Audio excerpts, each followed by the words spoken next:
To the right of me is Sam Burns. Hi. He is a wonderful six-figure stylist in our industry. And what we're going to bring you today is a little bit about story of the numbers and really what it means to know, like, understand your business and how can we drive our top line. So every salon and spa has a story, would you say? And there's a story that's told by your clients, by your employees, and even by some of the owners. But what's really important is understanding the story of your numbers. Today we're going to talk to you about story of the numbers and how to manage the numbers and not the emotions. And also, too, how we're going to understand the key indicators. So what are we going to do first, Amy?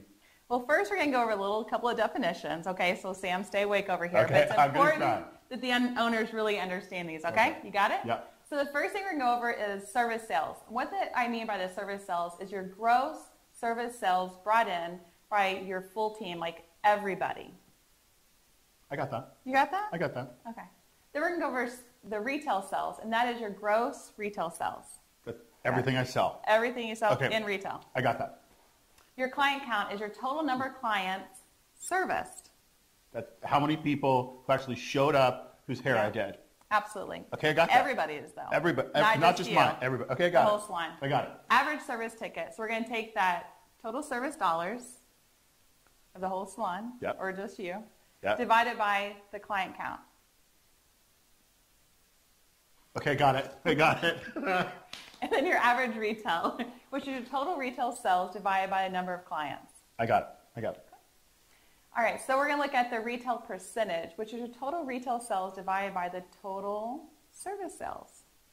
Total retail sales divided by total service sales equals, Your retail percentage. okay, Your product per client is your total retail sales divided by the number of clients. okay, so what that is is it bottles or is it dollar amount? Yeah, so the thing about it is with service providers is we don't want them to have to break out a calculator Right. for them to get it. Right. You got it? Yeah. So far we've had to do permission to do a calculator. This one's really easy. So for me, like product per client is simple. I want you to know that, Sam, I only want you to bring in a half a product per guest that you see today.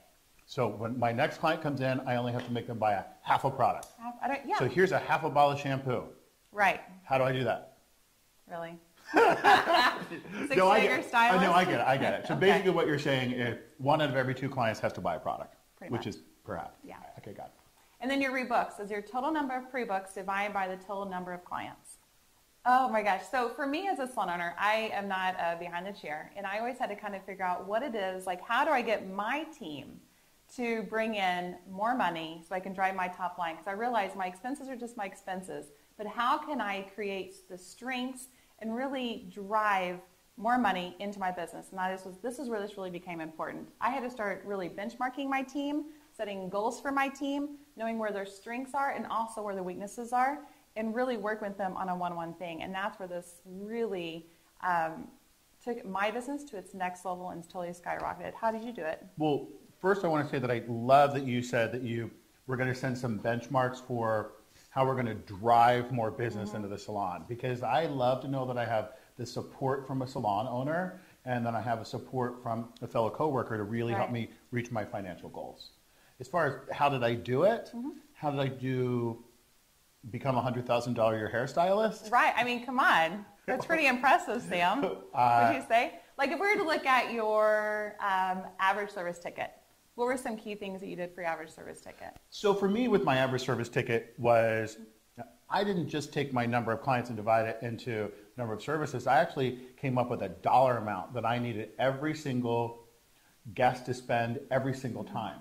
So I just sat down on a calculator one day and said, I want to make $100,000. And I only want to work 8 hours a day, and I only want to work 5 days a week. And I'm probably not going to have a lunch because every hairdresser I know can inhale a hot dog while their color's processing. So, and a lunch hour to me cost me money. So basically I broke it down to the ridiculous. And I needed to bring in $12.50 every 15 minutes. So what could I do in $12.50 increments or 15-minute increments? What upgrade could I do? Could I get her to invest more money in her shampoo? Could I talk to her about her blonde ambition? Could I sell you 5 foils for $25? Because, 5 for $25, colors like crack. You get people chemically dependent on me, and then they come back. After no one wants roots. So I got people involved in color, had them celebrate their hair at the wash house, and always talk to them about a retail experience. And I learned really, really on in my career that if I sold not even a half a bottle, that was the goal you set me as a salon owner, but I want to be a $100,000 year hairstylist. If I sold a bottle or two, even at 10% commission, I could always make my car payment with my retail incentive. Nice. So I sold, you know, $50, $60, $70 a day. That adds up. And then shampoo is paying for my car. Then that's awesome. I love it. And, you know, if I was look at it, for me, it's like, you know, here I am coaching my team. I have nothing, I really only know enough about hair to be completely dangerous, right? So I'm having to teach my team, how do I have them increase their average service tickets? Like how can they make more money? And for me, it's like, you know what? If my team would just simply charge their worth. Yep. You know, I think that's one big thing in our industry is that they're sitting here doing these wonderful foils and doing all these different things, but they're not even really charging the price they be charging. If they do an add-on conditioner, are we charging for the add-on conditioner? You know, are we having the haircut clients now doing color clients, right? Well, I get that. Because first of all, you know, when I look at hairdressers and when I look at the team that I have coached in my life, every hairdresser wants to do the homie hookup. Like, hey, can you hook me up? Can you know, I won't charge you for that. And that doesn't really help drive my bottom line or help me reach my financial goals. So I look at when I'm the busiest and when I'm not. You know, I might be slower on Tuesdays. So if I'm slower on Tuesdays, that might be the day that I would have a discounted product or service. I liken that to, you know, bars. Bars have a happy hour. And happy hour for a vodka and tonic in some bars is $2 or $3 up until 5 o'clock. And then at 5 o'clock, you're at the same bar, you're talking to the same bartender, and all of a sudden she comes back and goes, now that drink's $8. I'm like, well, how did that happen? I'm the same guy, ordered the same drink, and now the price increased. And she's like, happy hour's over. Yeah. So what if we had a happy hour on slow times in the salon? What if Tuesdays we did, you could get a complimentary wash house upgrade from 1 until 5, or you could get a compliment, you know, a 5 for 25 foil promotion during those slow times, but then it becomes full price on a Saturday morning or Tuesday evenings. So the homie hookup, you know, can you hook me up? I love that. Yeah, I can on Tuesdays. So here I am, like the owner, like, oh, my off peak and then my peak hours. Yes. Get that. Just like a restaurant. Yeah. So then that way we're really mapping out our full 8-hour day. For most of us, it's real easy to be busy on a Saturday morning. Right. It's harder to drive those people in on a Tuesday afternoon. Like from 2 to 4. Exactly. Yeah. Exactly. So if you look at your 15-minute increments and what can I do to get my personal goal was $12.50, they're going to make their own. Right. But what can I do every 15 minutes, every single time? Because as a hairdresser, I can't physically do 2 haircuts at the same time. So if I miss an hour, I'm down $50. And when I'm down that $50, I'm never, ever, ever going to be able to make that up. So consistently, what can I do to talk to you about color, talk to you about wash house upgrades, talk to you about referrals, talk to you about bringing in your friends and making that happen every single 15-minute increment for me. I love that. Thanks. Awesome. And the second thing we're going to look over is kind of like the retail tickets. So this is really where, as owners, we know this is where our profit lies. So with service, as much as we love it and we love getting our team busy, we only get between a 5 and 7% profit on that, on every dollar that comes in the door. So if we were to look at that, where your retail ticket, you get anywhere between 35 and 40%. For me as an owner, I want my team to sell as much retail as possible. So what would you say were some key things for you to do on retail? Okay, I got this. So first of all, I want all of you guys to think about how many products you use today to get yourself this pretty. Think about it. Did you use a shampoo? You got it? Did you use a conditioner? You just used 4 before we got started. Totally kidding, but you're not supposed to tell everybody that. Did you use a shampoo, a conditioner, a blow dryer, a brush, a toning treatment, a shave gel, a loofah? Think about, got it? So wouldn't I, as your service provider, isn't it my obligation while you're in the salon to talk about the professional beauty industry? You know, this is the only industry in the world where we talk about everything that we do everywhere but where we do it. When I go into a bar or restaurant and people find out I'm a hairdresser, the first thing they want to talk about is their hair.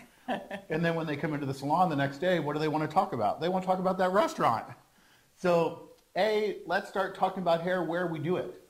And if we're talking about hair where we do it, that opens up a whole dialogue of hey, Amy, you have naturally curly hair. I'll bet you've heard the buzzword sulfate-free shampoo, but you really know how that's going to make your naturally curly hair beautiful and lush and gorgeous. And here's the other thing. What would it mean to you not to have to shampoo your hair every day? Wow. I'll bet as a curly-haired client, you shampoo your hair in the morning or at night, you use a conditioner, you might even use a leave-in conditioner, and the only time you detangle your hair is when your hair's wet. Or whenever you're getting ready to cut it, but that's about it. Right, because if you touch your hair, you get that dreaded F word, frizz. So if I could show you as your service, it's beautiful, it's beautiful. If I could show you as your service provider to always have beautiful, gorgeous hair every single time, that increases my value as a hairdresser. And then here's the thing. Here are all 7, 8, 9 products I used on your hair today. Which 2 do you think are the most important for you to go home with? See, if you say to a guest, do you need any products today? The answer is always no. But if I show you all the stuff I use today, and then which 2 do you feel are in your budget that empowers you? I have to say, Sam, that I would actually want you to tell me what are my must-haves. Okay. Well, got it? Your must-have today. I have you as I totally hold you as the expert, and it's like, what are my 2 must-haves that I have? The one that you most need is a sulfate-free shampoo because it's going to prepare your hair while it's wet so that it's not going to frizzy, it's not going to get frizzy, it's not going to detangle. And then the second one is that you need to invest in the best conditioner you can afford because curly hair doesn't get long, it gets wide. And as a conditioner, most people tend to skimp on that, but conditioners rehydrate your hair and replenish it and revitalize it from the inside out. And every time you see water, you should put conditioner in your hair because your hair's thirsty the minute it grows out. So if you're going to buy 2 things, I would buy a sulfate-free shampoo and an incredible conditioner, the best one you can afford. Got it. That sounds fair, doesn't it? You know, to me, I really feel like he's the expert. Would you say? Like, now I feel comfortable. Now I feel like there are going to be 2 products that absolutely, no kidding, I'm going to walk away with. As an owner, if every one of my service providers would have this type of conversation, then I promise you, my top line is going to skyrocket out of here. Awesome job, honey. I'm going to take them home today. Can I just share with you, there's one other thing. Do you know how hard it is to shake your head this way if I shake your head this way? Yeah. So when I say, that sounds fair, doesn't it? Everyone's like, aha, that sounds great. I'd like 2 or 3. So just try the little affirmative nod. That sounds fair, doesn't it? Yeah. And then the last one we got to talk about is rebooking. Right. So salon owners I know are real heavy on rebooking. Well, you know what? For me as an owner, the reason why I am is because it's so important that we retain our clients, right? Like I spend a lot of money getting the clients in the door, but how do I know that my team is keeping them? Client retention is like key. I totally get that. And from a salon owner standpoint, I understand it, but from a hairdresser standpoint, I understand it. Right. I wanted, first of all, I love being able to say that I'm booked for the next 5 weeks. But the only way I could be booked for the next 5 weeks is if I filled in those prime time slots and those non-prime time slots. The first guest I look at is if I did Kathy's hair at 2 o'clock on a Tuesday, she's the very next person I'm going to pre-book because probably 9 out of 10 times, if she came in on a Tuesday at 2 o'clock, that means that's the day she gets her hair done. That makes sense, right? It's the day she had a babysitter, the day she's off work, the day she gets her hair done. See, we complicate this too much as hairdressers. So if you came in on Friday at 10, Friday at 10 is when you get your hair done. So I would say, Amy, let me pencil you in. I like that because I'm a little afraid of commitment. So if I pencil it in, you can always erase it later. Let me pencil you in 3 weeks from today because I'll bet with your naturally curly hair, your hair gets wide, it doesn't get long. And we're just going to trim it. Trim's the key word because if you have long hair or curly hair, you're afraid of me as a hairdresser. So listen to words that your guests say during the consultation. If she uses the word trim, I'm going to mirror that. If she uses the word cut, if she uses the word tangle, and then I'm going to mirror her vocabulary as I rebook the same time 3 or 4 weeks from today so that I can start filling in and padding my appointment book accordingly. And that's how your rebooking does. Well, I mean, doesn't it feel absolutely amazing when you come to work and over half of your week is already full? Ta-da! I love that. Or even for you, obviously, you're like 6 weeks out completely full and booked solid. But that's what I'm talking about. Like, that's the yummy stuff. You're already guaranteeing your paycheck. And really, you hit on something that I really want to address here. I think is going to be really important for our owners to understand is the importance of the consultation. Okay. When it comes to client, when it comes to service, when it comes to retail, when it comes to rebooking, everything. I think it's really critical we kind of go over a little bit about the consultation. Okay, so there's a couple key things that I say to every single guest every single time. The first one is, how frequently do you shampoo your hair? Why do I want to know that? Because I want to know how we're going to be able to maintain this look. When do you shampoo your hair? Do you shampoo your hair in the morning or at night? Do you blow dry your hair? Do you blow dry your hair with your fingers or a brush? Do you let your hair dry naturally? Do you put a product in your wet hair? Do you put a product in your dry hair? You know, most people end up using serums and glosses and oils on their dry hair because they skimp on the conditioning portion because they think conditioners are going to weigh their hair down. It's really the exact opposite. Your hair becomes frizzy because of a lack of moisture. So as I talk to you and I try to get myself in your daily routine, I want to picture myself of you getting ready and how you do it and how you prepare your hair. If I can become the service provider that allows you to have beautiful hair every single day, 7 days a week, that's a great referral for me. And it's not just about me selling you more products. It's about the fact that you're a walking billboard for me. It's true. So what do you want out of your haircut time with us today? What do you want from me, your service provider? And I also owe you the obligation of talking about hair while you're here. Right. Well, and Sam, what happens for me, it's like when my team skips the consultation, they're just like a hot mess. Their service goes all over the place and nothing actually happens. There's no true serving our clients. There's no retelling. There's no rebooking their clients. And really, who knows if we can even get the client back in the door. I was going to say, and there's no returning.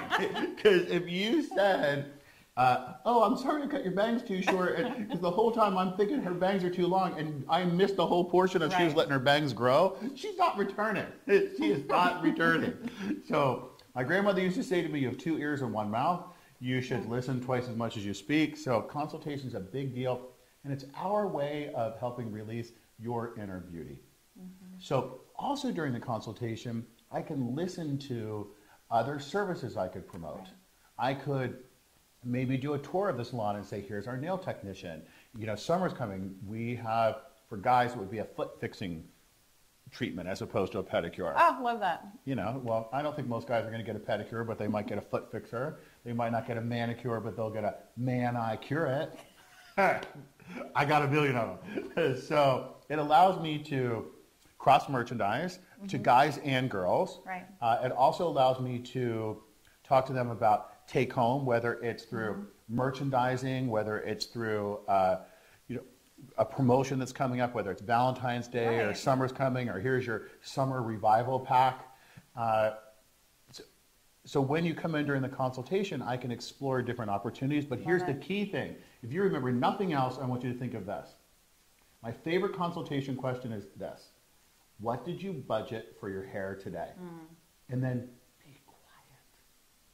Because your color might only be $75, but if you budgeted $100, guess what? That's what we are spending today. So what did you budget for your hair service today? And that's exactly what we're going to spend.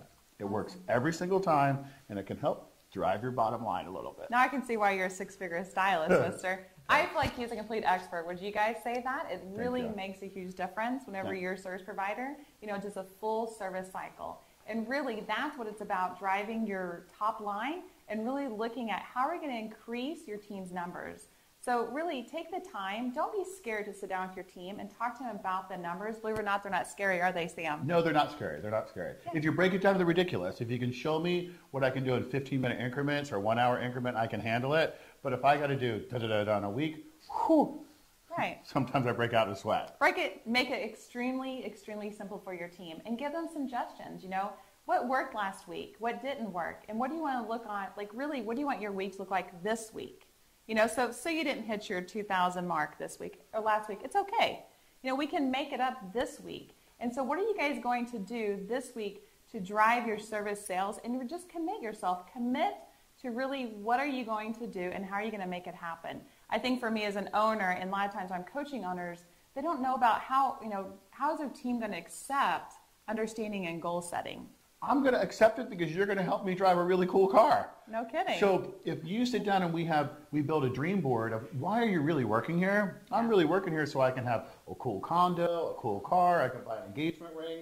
If you become my professional coach and you help my dreams come true and you break it down to the ridiculous, then I want to come to work because you're in partnership for what my life goals are. So basically, you empower me. Love that. All right, so we're going to give you guys some action steps. So the first thing I want you to do is really set some time aside and set goals for your team. Understand where they're at, where are their strengths, and also where are their weaknesses. Look at what is your current average service ticket and see where do you need to be as a company. Look at your retail and what is your company goal, and then look at each individual goals to increase the retail tickets. Like I said, that's where all the profit is, right? And the third thing is client retention, looking at how can we get our clients to come back maybe one more time this year? You know, how can we make sure that that client retention is happening? As us as owners, we spend a lot of time and a lot of money getting the clients in the door, but what is our team doing to keep them? How about for you, Sam? Well, first of all, I love those. I think they're brilliant, and that's going to help me be more successful as a six-figure hairstylist. Mm-hmm. From a hairdresser standpoint and from a coaching standpoint, I would also encourage you to do this.